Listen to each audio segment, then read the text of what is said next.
Welcome back to Can't Sleep. It's been almost a year since our last upload, so I wanted to come back with something new before jumping back into our previous series. So this is Without a Trace. Brisbane. To many it's nothing more than another city full of traffic jams, busy cafes and museums, but in its long history, Brisbane has seen many missing persons cases. Today we'll be discussing three that are suspicious to say the least, and still remain unsolved. The year is 1960.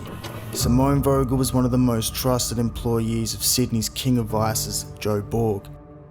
Joe would soon fall victim to a targeted car bombing that would take his life and lead to Simone fleeing to Brisbane. After her arrival, and over the next 17 years, she'd introduced Brisbane to what was, at the time, an innovative new service. The brothel, or the rub and tug. Honestly, I don't feel comfortable saying either one. Curiosity had peaked though, and by the late 70s she operated 6 successful parlours from Brisbane to the Gold Coast. During this time, however, Brisbane's police force was rampant with corruption, and she was paying officers up to $3,000 a week to stay in business. To put that in perspective, nowadays that's about $18,000 a week just to keep the police off her back. On September 16, 1977, she'd get a call saying that she needed to pay another $6,000 or the police were going to shut down her shops. Simone would then leave her apartment, located in the suburb of Kedron, wearing an estimated $100,000 worth of diamonds and carrying $6,000 cash. Again, today that's about $36,000, so that's a lot of money. According to witnesses, she was meant to meet up with the police officer who called her earlier that day. What happened once she left, no one knows. She was never seen again.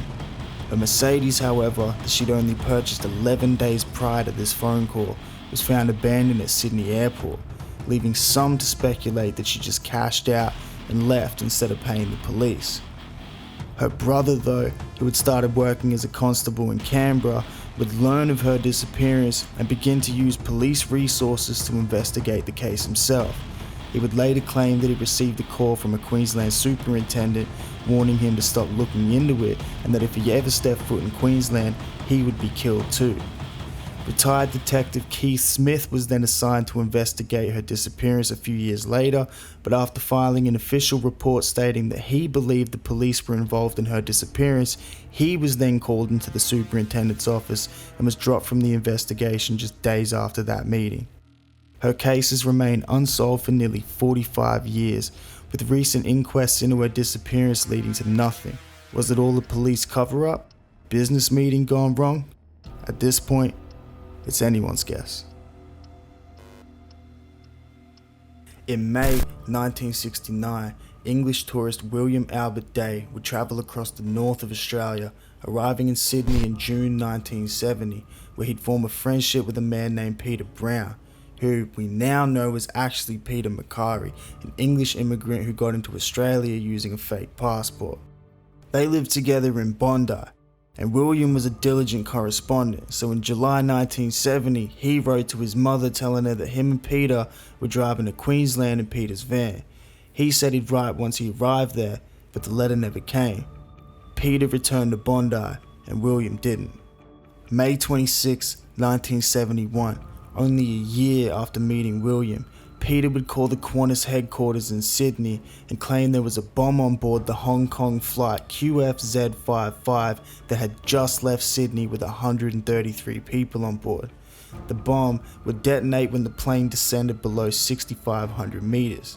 For $500,000 though, Peter would tell Qantas where it was hidden. However, once Peter had the money, he'd call in just after 6 p.m. and advise there was no bomb on the plane, which allowed the pilot to land safely after circling around Sydney for hours. Now the reason that's important is because it wasn't until Peter was arrested for that heist and his alias Peter Brown was made public that William's family noticed that that was the same name that William mentioned he was traveling with. They knew, and rightly so, that that wasn't just a coincidence. A year later, every letter that the family had written to William was returned, unopened and all in a single package. These were taken to their local police in the UK, but unfortunately, they lost them shortly after. meaning any potential fingerprints or DNA evidence was gone. A New South Wales police review of the case in the 90s noted it seemed nothing short of incredible that the police did not attempt to locate William Day, and despite the measures undertaken by the Day family, no formal record was ever made of William's disappearance in either Australia or the United Kingdom. Peter had plenty of time to not only kill William Day, but also to dispose of his remains. Knowing what he was planning, William's bank accounts and identity were probably motive for murder. However, a lack of evidence meant police couldn't make an arrest. William Albert Day was only 23 when he went missing, and no further evidence has come to light. Wendy Darville was a mother, author, and educator living in Mount Gravatt with her husband Gary Darville. But on August 7th, 1996, Wendy's world would be turned upside down when she discovered that her husband had a very big secret. He ran a computer consulting business, but hadn't been filing his tax returns and had accumulated a debt of around $120,000. Wendy understandably panicked. She called her financial advisor and shortly after arranged to pay his $600 fine, then planned to go to the tax office the next day to organize repayments on the overdue bill. Around 11 a.m. the next morning, Wendy would leave her home and disappear without a trace. She never even made it to the tax office. Her husband would then report her missing that evening, claiming he'd come home and Wendy and her car were gone. Footage of his initial interview was released in 2019, but it didn't really shine any new light on what might have happened to Wendy. Her silver Toyota Camry was found by a family friend, abandoned at a bus stop about 2 weeks after she initially went missing. However, it was covered in that much dust, the police assumed it had been there a while. Due to legislation at the time, police were unable to investigate the car itself, so the case went cold.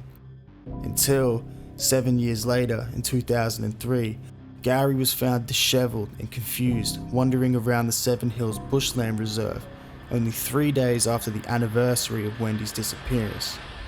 SES volunteers, police, and search dogs were called in to sweep the area. Bone fragments were found that they believed to be Wendy's, but were later proven to be not human. Gary remained the primary suspect for what police dubbed the perfect murder, up until he committed suicide later that year. To this day, no new evidence has surfaced, and her remains were never found. A $250,000 reward remains active for anyone with information. Thank you guys for watching. If you enjoyed this video, it would mean a lot if you subscribe and enable notifications so you don't miss the next upload. Next week, I'll be looking at the mysterious case at the Bunjawan station. Anyway, this is episode 1 of Without a Trace. My name's Can't Sleep, and I'll see you guys next time.